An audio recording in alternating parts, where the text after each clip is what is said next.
राधास्वामी राधास्वामी दयाल की दया, राधास्वामी सहाय। सुख के माथे सिल पड़े जिसने भुलाया नाम को, बलिहारे हैं वादुक की जिसने जपाया नाम को अंटाड़ कबीर साहेब।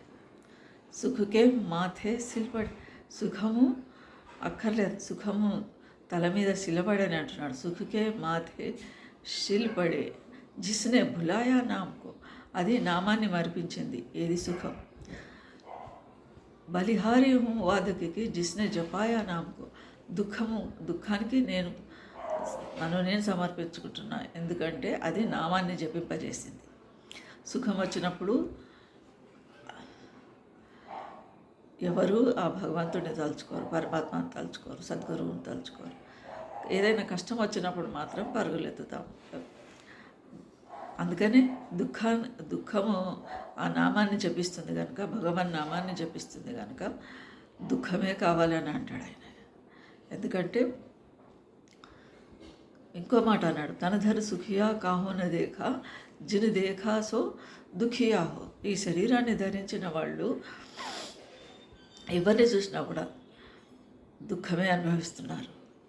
తనధర సుఖియా కాహున దేఖా జిన్ దేఖా సో దుఃఖియా హో. ఈ శరీరాన్ని ధరించిన వాళ్ళు ఎవరు సుఖపడతలేరు. అందరూ ఎవరిని చూసినా దుఃఖం, కష్టాలు, సమస్యలు, బాధలే అనుభవిస్తున్నారు. మరి ఎవరు సుఖం అనుభవిస్తున్నారు, ఎవరికి అది సుఖం దొరుకుతూ ఉన్నది అంటే, కైత కబీర సబ్ జగ్ దుఃఖియా, పూర్తిగా ప్రపంచం అంతా దుఃఖపడుతూనే ఉన్నది. కానీ సంత్ సదా మన్ జీతల్ హో, సంత్ సుఖీ మన్ జీతల్ హో అంటాడు. ఎవరు సంతులు మాత్రమే, మనసును జయించిన వాళ్ళు సుఖంగా ఉన్నారట. మనసును జయిస్తే సుఖమే, అంతవరకు దుఃఖమే అంటున్నారు కబీర్ సాహెబ్, ఆది సంత్ కబీర్ సాహెబ్. ఎందుకంటే ఎక్కడుంది మనసు? ఈ ముందు ఈ స్థూల శరీరం ఉన్నది మనకు. ఇందులో 10 ఇంద్రియాలు ఉన్నాయి. 10 ఇంద్రియాలు, పంచ కర్మేంద్రియాలు, పంచ జ్ఞానేంద్రియాలు. వీటిని సంచాలనం చేసేది, వీటిని నడిపించేది మనసు. ఆ మనసు పుట్టుక ఇక్కడ సూక్ష్మ శరీరంలో త్రికుటి స్థానంలో మనసు పుట్టుక ఉన్నది. అది వీటన్నిటిని నడిపిస్తుంది. ఈ 10 ఇంద్రియాల మీద కూర్చుని 10 ఇంద్రియాల ద్వారా సుఖాస్వాదన చేస్తుంది మనసు. కానీ దానికి ఒక్క విషయం తెలియదు, ఈ ప్రపంచము ద్వంద్వ జగత్తు, ఈ భౌతిక జగత్తు ద్వంద్వ జగత్తు, రెండూ ఉంటాయి ఇక్కడ. ఎందుకంటే బ్రహ్మ సృష్టించినప్పుడు రెండింటిని కలిసి విరుద్ధ తత్వాలను కలిపి సృష్టించినాడు. ఇప్పుడు ఉదాహరణకు ఒక నాణ్యాన్ని తీసుకున్నాం, లేదా ఒక రూపాయి నోటును తీసుకున్నాం. రెండు వైపులా ఒకవైపు ఒక రకం ఉంటుంది, ఒకవైపు ఒక రకం ఉంటుంది. అదేవిధంగా ఈ ప్రపంచంలో కూడా వృద్ధతత్వాలనే, ఒకటి ఒకవైపు, ఒకటి కావాలి, ఇంకొకటి అక్కర్లేదు అంటే అది సాధ్యం కాదు. దాంతోపాటు ఇంకొకటి వెంబడే వచ్చేస్తుంది. అందుకని రామచరితమానస్ రాసిన తులసి సాహెబ్ ఒక మాట అంటాడు.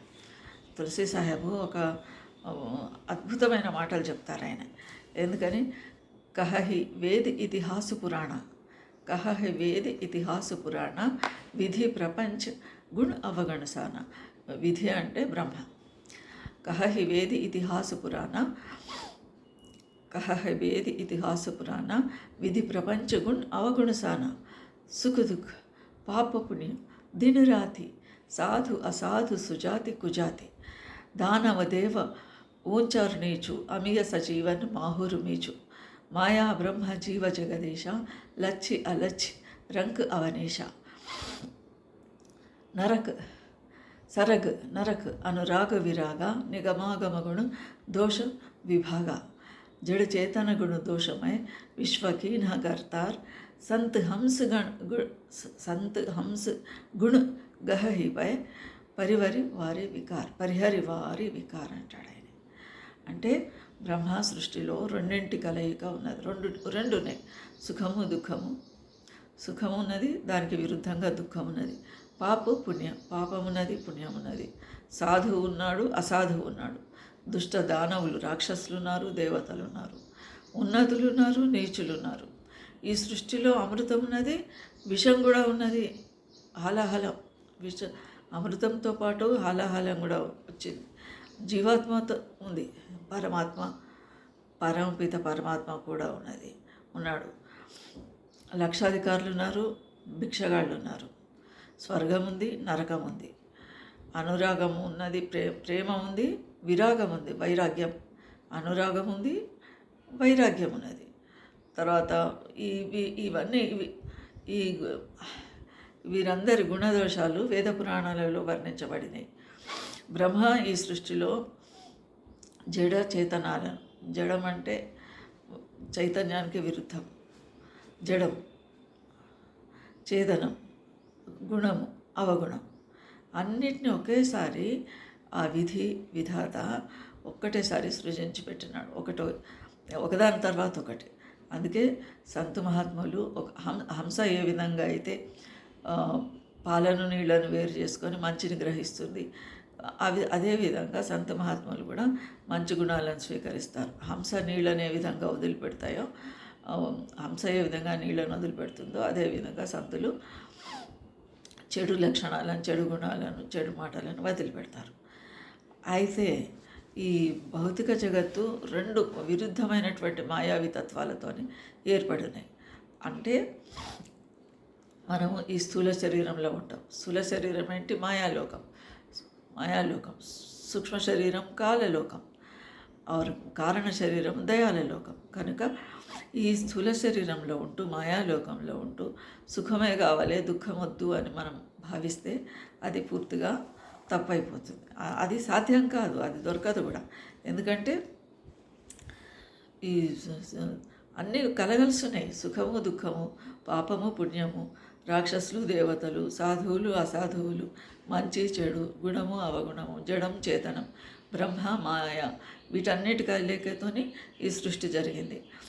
ఇలాంటి ద్వంద్వ జగత్తులో ఉంటూ మనం దుఃఖం వద్దనుకుంటాం, సుఖమే సుఖమే సుఖం, ఎంతసేపు సుఖం కావాలనుకుంటాం కానీ దుఃఖం వద్దనుకుంటాం, ఈ బాధలు వద్దు, సమస్యలు వద్దు అని అనుకుంటాము.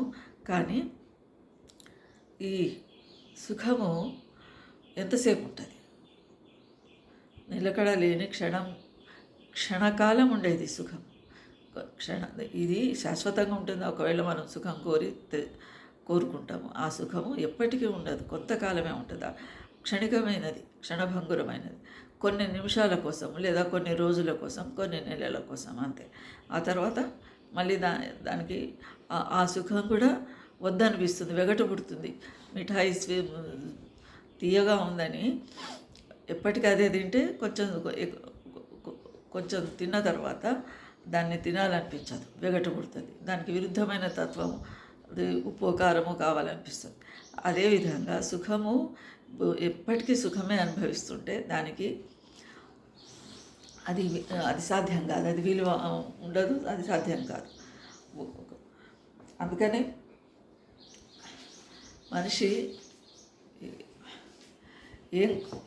తను కోరుకున్నా కోరుకోకపోయినా, వద్దనుకున్నా రావాల్సిందేదో వస్తుంది. అయితే ఇక్కడ మనం ఒక విషయం గమనించాలి.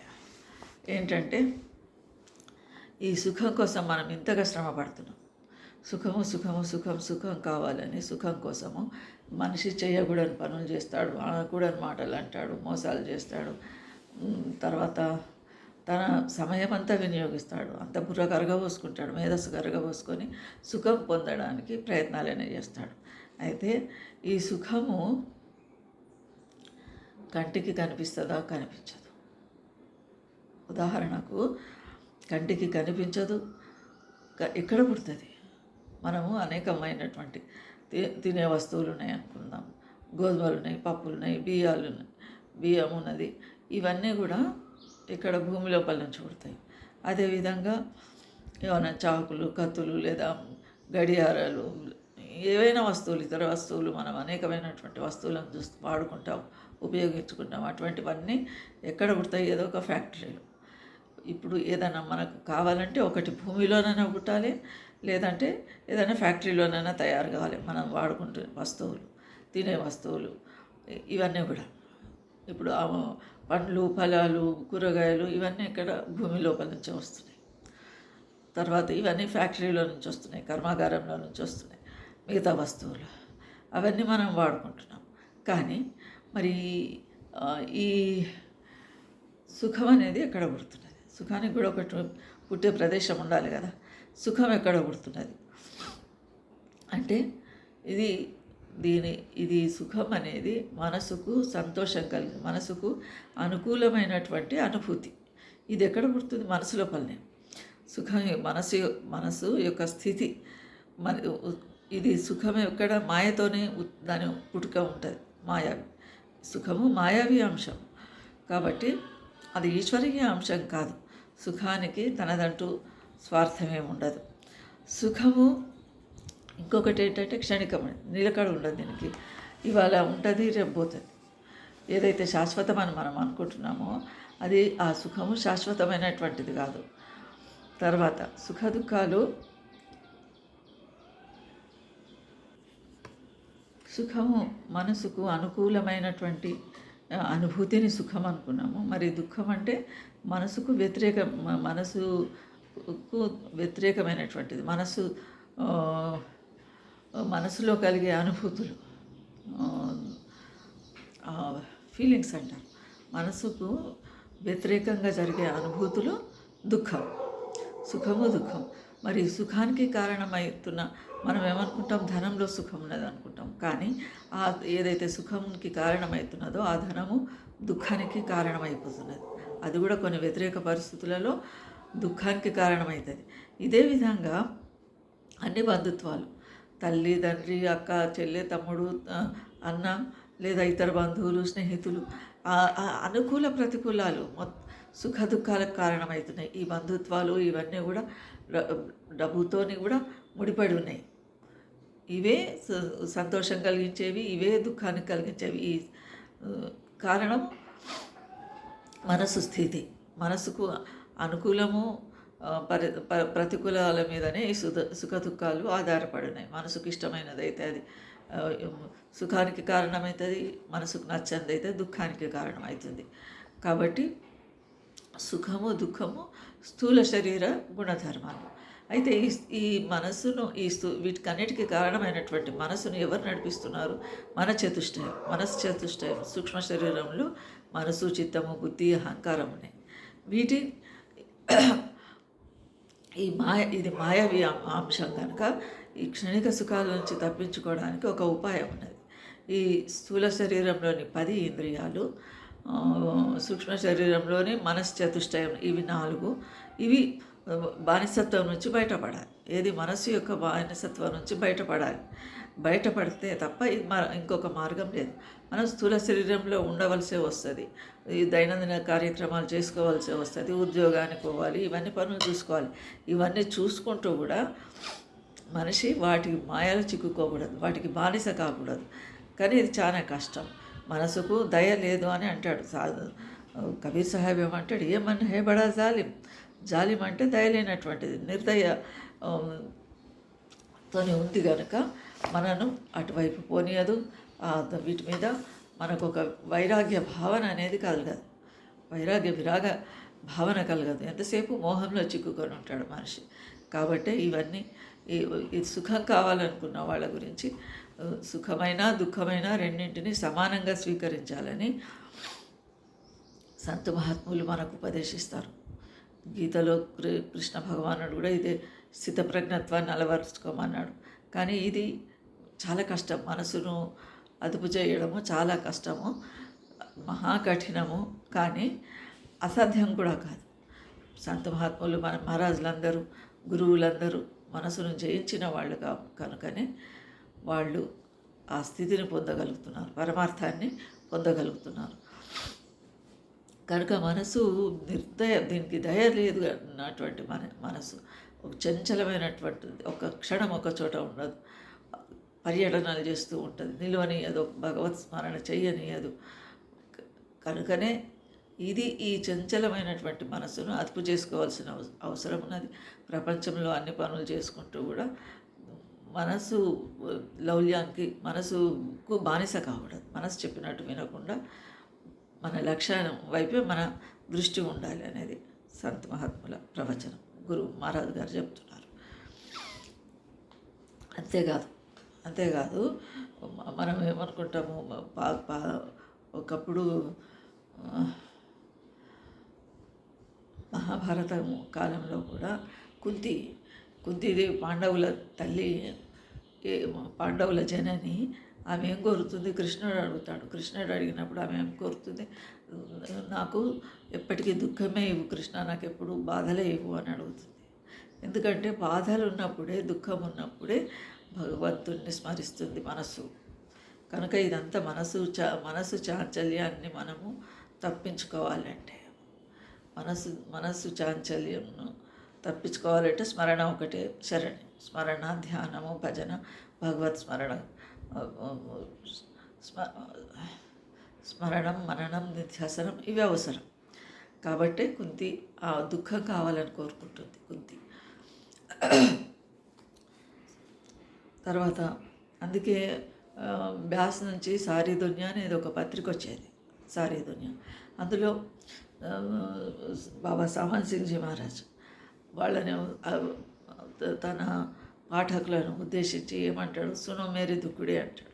సునో మేరీ భాయ్యం, సునో మేరీ దుక్కుడే అంటే దుఃఖం అనుభవిస్తున్న వారిని ఉద్దేశించి మాట్లాడుతున్నారు. వారిని దుక్కుడే అనే ప్రయోగం అంటే దుఃఖం అనుభవిస్తున్న వాళ్ళు అని చెప్తున్నారు. ఏదో విధమైనటువంటి దుఃఖము, ఒకటి దానికి ఒక ఇదని లేదు.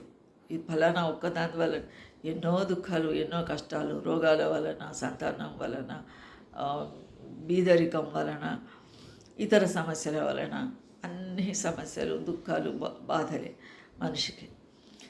చిన్నప్పటి నుంచి బాధలే, ఏదో ఒకటి సమస్యలు, ఒకటి తీరగానే ఇంకొకటి. సుఖం అనేది వస్తుంది కానీ ఆ కొంచెం సుఖం కోసం, క్షణికమైనటువంటి సుఖం కోసము ఎంతో కష్టపడవలసి వస్తుంది. అది ఎంతకాలం ఉంటుంది? ఎక్కువ సమయం ఉండదు, మళ్ళీ మొదటికి వస్తుంది వ్యవహారం. అందుకని దాతాదయాల్జీ కూడా నవనిద్ర అనే సత్సంగికి ఒక ఉత్తరం రాస్తారు. దాతాదయాల్ మహర్షి శివరత్లాల్జీ మహారాజు నవనిద్ర అనే సత్సంగి ఉన్నాడు మహారాజ్ దగ్గరికి. సత్సంగానికి వచ్చే భక్తుడు ఉన్నాడు. ఆయనను ఉద్దేశించి రాస్తాడు, నన్ను ఆ భగవంతుడు నన్ను ఈ సత్సంగీల బారి నుంచి తప్పించని అని అంటాడు. అంటే ఏంటి? సత్సంగీలు పొగడనైనా పొగుడతారు, లేదా వరాలైనా కోరుకుంటారు. అది కావాలి, ఇది కావాలి, సమస్యలన్నీ చెప్పుకుంటుంటారు, భంగం కలిగిస్తుంటారు, సాధనకు, ధ్యానానికి భంగం కలిగిస్తుంటారు. కనుక దాతాదయాల్జీ ఆ మాట అన్నాడు. ఇంకొకటి పరందయాల్జీ మహారాజు కూడా అట్లాగే అంటారు. పరందయాల్ పండిత్ ఫకీర్ చంద్జీ మహారాజు ఏమంటారు? మీరందరు నన్ను పొగుడుతుంటారు, నాకు ఇదైంది, ఈ మంచి జరిగింది, నేను తలుచుకుంటే నాకు వ్యాధులు దూరం అయిపోయినాయి, లేదా సంతానం కలిగింది, లేదా ఫలానా దుఃఖం దూరమైందని ఒకరు ఇద్దరు కాదు, వందల మంది, వేల మంది మహారాజుకు ఉత్తరాలు రాస్తారు. ఎందుకంటే మహారాజును ధ్యానం చేసుకొని ఆయన మీద సంపూర్ణమైనటువంటి విశ్వాసంతో ప్రార్థన చేసినారు కనుక వాళ్ళ పనులు నెరవేరినాయి కనుక వాళ్ళందరూ వచ్చి నీవు దేవుడివి అని పొగుడుతారు. నీవే సర్వస్వము, నీ వల్ల మా కష్టాలు దూరమని అని చెప్పుకున్నప్పుడు మహారాజు అంటాడు, నన్ను మీరు ఇంత పొగుడుతుంటే కూడా నాకు దుఃఖం కలుగుతుంది. ఎందుకు దుఃఖం కలుగుతుంది? అవి ఇచ్చిన వాడిని నేను కాదు, మీ విశ్వాసమే మీకు మీ కష్టాలను దూరం చేసింది. కనుక సంపూర్ణమైనటువంటి విశ్వాసము, భక్తి, శ్రద్ధ మనము మన ఆరాధ్య దైవం మీద ఉంచుకోవడం అవసరం, కలిగి ఉండడం అవసరం. ఎవరినైనా పూజ చేసుకో, ఎవరినైనా ధ్యానం చేసుకో, ఏ నామమైనా స్మరణ చేసుకో, కానీ ఆ నామం సద్గురువు ప్రసాదించిందే కావాలి. సద్గురువు కాకుండా ఎవరో నీ ఇష్టం వచ్చిన నామాన్ని జపిస్తే అది పనిచేయదు. ఏదైనా సరే గురువు ద్వారానే గురుముఖత రావాలి. అందుకే ఏమంటున్నాడు? మీరు అందరు నన్ను పొగిడితే నాకు బాధ అనిపిస్తుంది. ఎందుకంటే అది చేసిన వాడిని నేను కాదు. మామూలు వాళ్ళైతే తాము చేసినా చేయకపోయినా అవును నేనే చేసినా అని గొప్పలు చెప్పుకుంటారు. కానీ మహారాజు సంపూర్ణ సత్యసంధుడు, నిజాయితీ. ఏది జీవితం అంతా ఒక అబద్ధం కూడా చెప్పని సత్యం సంధుడు కనుక ఆయన ఆ మాట అంటారు. మీ వల్లనే నాకు జ్ఞానోదయమైంది అని కూడా అంటారు. అదే మాట. ఇంకొకటి, పొగిడితే దుఃఖం కలగడమే కాకుండా మీరు పరస్పరం చాడీలు చెప్పుకుంటారు. చాడీలు చెప్పుకున్నప్పుడు కూడా దుఃఖం కలుగుతుంది. నన్ను అవతార పురుషుడివి నీవు అని అంటే కూడా నాకు దుఃఖం కలుగుతుంది. స్తుతి, ప్రశంస, నింద ఇవన్నీ దుఃఖ కారణాలే. స్తుతి ఇవాళ స్తుతించిన మనిషి రేపు నిందించవచ్చు, ఇవాళ నిందించిన మనిషి రేపు పొగడవచ్చు. కనుక ఇవన్నీ దుఃఖ కారణాలే. సుఖం వచ్చినప్పుడు పొంగిపోవడము, దుఃఖం వచ్చినప్పుడు కుంగిపోవడము, ఎవరైనా మెచ్చుకుంటే పొంగిపోవడము, నింద చేస్తే కుంగిపోవడము, ఇవన్నీ కాదు. ఇవన్నీ అదుపు చేసుకుంటుండాలి. స్థితప్రజ్ఞతను అలవర్చుకోవాలని సందేశం, మహారాజుల సందేశం. తర్వాత ఇంకొకటి, మన దుఃఖాలకు కారణము మన కర్మలే. చెడు కర్మ చేస్తే చెడు ఫలితము, మంచి పని చేస్తే మంచి ఫలితం. ఇది అనాదిగా వస్తున్నది. ఒక రోజు వచ్చింది కాదు, ఒక్కరికి మాత్రమే పరిమితమైనది కాదు. మన దుఃఖానికి కారణం ఏంటి? మన కర్మలే. కర్మల ఫలితం నుంచి ఎవ్వరూ తప్పించుకోలేరు. కర్మ ఫలితం నుంచి కర్మగతి టారే నాహిటరే, ఎవ్వరు ఏ విధంగా కూడా తప్పించుకోలేము. ఈ కర్మల నుంచి ఎంతమంది గురువులను ఆశ్రయించినా, ఎంతమంది దేవీ దేవతలను శరణ పొందినా మన కర్మ ఫలితాన్ని మాత్రం ఎవరు తప్పించలేరు. కర్మాన్ని మనం అనుభవించవలసిందే. చేసిన కర్మానికి ఫలితం అనుభవించాలి. కనుకనే ఎప్పుడెప్పుడు ఏమేమి తప్పులు చేసినామో, ఎన్ని చేసినామో మనకు తెలియదు. మనం ఏం తప్పులు చేస్తే ఈరోజు ఏమైనా మనకు దుఃఖాలు వస్తున్నాయో అర్థం కాదు. కానీ ఏదో చేసి ఉంటాం. కనుకనే మనోవాక్కాయ కర్మల ద్వారా పవిత్రంగా ఉండాలి, శుచిగా ఉండాలి.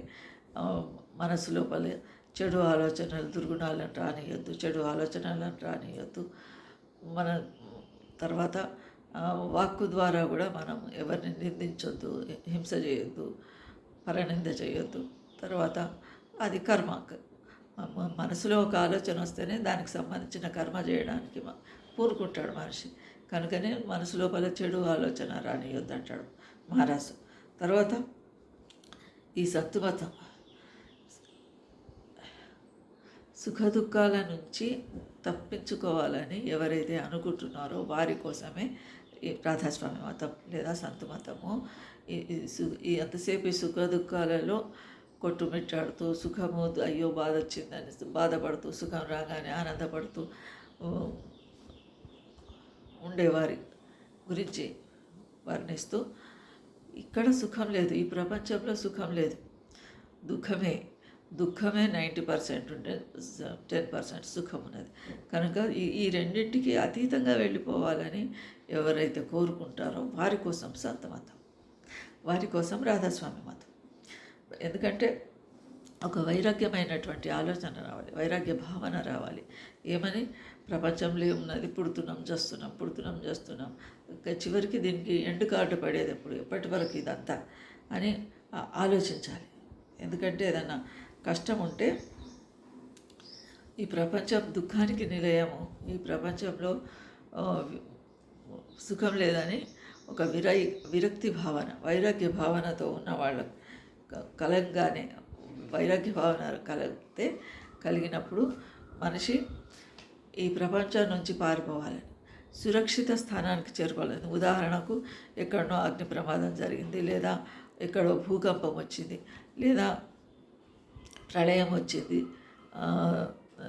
అదేంటి వరదలు వస్తున్నాయి, వానలు వస్తున్నాయి, ఇళ్ళు కూలిపోతున్నాయి. ఇవన్నీ జరిగినప్పుడు ఏం చేస్తాడు మనిషి? సురక్షిత ప్రాంతానికి పారిపోతాడు. ఎక్కడైతే సేఫ్ ఉన్నదో అక్కడ వెతుకుంటూ వెళ్ళిపోతాడు. అదేవిధంగా ఈ ప్రపంచం అంతా దుఃఖాలకు నిలయం, కష్టాలకు నిలయం. కర్మలు చేస్తూ ఉండాలి. అది తెలిసి కొన్ని చెడు కర్మలు అవుతాయి, తెలియక కొన్ని చెడు కర్మలు అవుతాయి. వాటి ఫలితం అనుభవించవలసి వస్తుంది.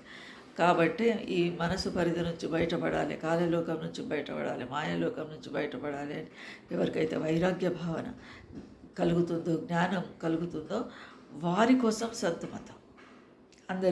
అందరికీ కాదు. ప్రపంచంలో మనిషికి శారీరక మానసిక కష్టాలు కలిగినప్పుడు కలత చెందుతుంది, మనసు చెలిస్తుంది. అప్పుడు సద్గురు సహాయం చేస్తాడు, సద్గురు సహాయం అందుతుంది. గురువు సత్సంగం వింటూ స్మరిస్తూ మనము నిధ్యాసనం చేస్తుండాలి. నేను ఈ శరీరాన్ని కాదు, నేను ఈ మనసును కాదు అన్న జ్ఞానము సత్సంగం లోపల దొరుకుతుంది. సత్సంగం ద్వారానే దొరకనంత వరకు ఈ సుఖ దుఃఖాలు కనుకనే సత్సంగం యొక్క ఆవశ్యకత చాలా ఉంది. సత్సంగానికి మనిషి వెళ్తుండాలి, వస్తుండాలి. నేను ఇంటి దగ్గరే కూర్చుంటాను, నేను సాధన చేసుకుంటున్నా, ధ్యానం చేసుకుంటున్నా, లేదా పవిత్ర గ్రంథాలు చదువుకుంటున్నా, నేను తరించిపోతాను, ఈ సుఖ దుఃఖాలకు అతీతంగా వెళ్ళిపోతానంటే అది చాలా అసాధ్యం, చాలా కష్టము, అసాధ్యం. కోటికొక్కరికి కూడా నమ్మకం లేదు ఆ విధంగా. గురువు సాంగత్యంలోకి రావాల్సిందే, సత్సంగంలో పాల్గొనవలసిందే, గురువు ద్వారా నామస్మరణ తీసుకోవాల్సిందే, నామదానము, తర్వాత దాన్ని స్మరించి ధ్యానం చేసి మరణము నిధ్యాసనం చేసినప్పుడే మనకు మన నామ తీరానికి చేరుతుంది. అంతవరకు సుఖ దుఃఖాలు పోవు. పిల్లలు చేస్తే, పిల్లలు ఏదైనా తప్పు చేసింది అనుకుందాము, తప్పు చేస్తే తల్లి ఏం చేస్తుంది, కొడుతుంది. అంత మాత్రాన పిల్లల మీద దయ లేదా, ప్రేమ లేదా? ఉంది. అట్లాగే మన మన కర్మలు చెడువైనప్పుడు మన కర్మలు చెడువైనప్పుడు, మనం చేసే పని, మన ఆలోచనలు చెడువైనప్పుడు ప్రకృతి దండిస్తుంది. అంత మాత్రాన ఆ ప్రకృతికి, తల్లికి పిల్లవాడిని దండించినంత మాత్రాన తల్లికి పిల్లవాడి మీద ప్రేమ లేదని అనగలుగుతామా? అదేవిధంగా ప్రకృతి కూడా దండిస్తుంది. ఈ ప్రళయాలు వచ్చేవి ఇవన్నీ అందుకోసమే. కాలుని దేశం కనుక, ఇది కాల్మహాపురుషుని దేశం కనుక, ఈ శరీరానికి దుఃఖం కలగటం సహజం, తప్పదు. కాబట్టి ఈ శబ్దము సురత్ను తన వెంట తీసుకుపోవాలనుకుంటుంది. ఎందుకంటే ఆ సర్వాధార సర్వేశ్వరుడు మాలికే కుల్ శబ్దస్వరూపుడు. అది ఆయన వ్యక్తరూపం శబ్దము, ప్రకాశము. ఆ చైతన్య శక్తి ధార అక్కడి నుంచి దిగొచ్చిన ఆత్మ ఏ సురత్. ఈ సురత్ చైతన్య శక్తి ధార మళ్ళీ శబ్దంతో మమేకం కావాలి. అంతవరకు ఈ సుఖ దుఃఖాలు పోవు. మన సురత్ శబ్దంతో ఏకం కావాలి. అందుకే ఈ ప్రపంచంలో ఎవరికి దుఃఖాలు కష్టాలు వస్తే వాళ్ళ జీవితాలే ధన్యం అంటారు మహారాజు. కబీర్ సాహెబ్ అయితే ఈ సుఖ దుఃఖాల గురించి తనధరు సుఖియా కాహున దేకా జిన్ దేఖా సో దుఖియా హో, ఎవరి అవధూ దుఖియా భూపతి దుఖియా అని రంక్ దుఃఖీ విపరీతి హో అంటాడు. మరి హే కబీర్ సబ్ జగ్ దుఖియా సంతు సుఖీ మన్ జీతల్ హో, సంతులు మాత్రమే ఈ మనసును జయించిన వాళ్ళు. మిగిలిన అంత తనధరు సుఖియా కాహున దేక జిన్ దేఖా సో దుఖియా హో, ఎక్కడ చూస్తే అక్కడ అందరూ దుఃఖపడుతున్నారు. అందుకే ఉదయస్త్కి బాత్ కహేతో సబ్కా కియా వివేకా హో. ఇంకేమంటాడు, జోగి దుఖియా జంగమ దుఖియా తపసీ దుఖియా. అందరూ దుఃఖపడుతున్నారు, కేవలం ఒక సంత్ మహాత్ముడు మాత్రమే, మనసును జయించిన వారే సంతులు, మనసును జయించిన ఆ సంత్ ఒకడే సుఖంగా ఉన్నాడు అని కబీర్ సాహెబ్ నిర్ధారిస్తున్నారు. ఆయన తన అనుభవం మీద మనకు జ్ఞానబోధ చేస్తున్నారు. సద్గురు కబీర్, ఆది సంత్ కబీర్ సాహెబ్ రాధాస్వామి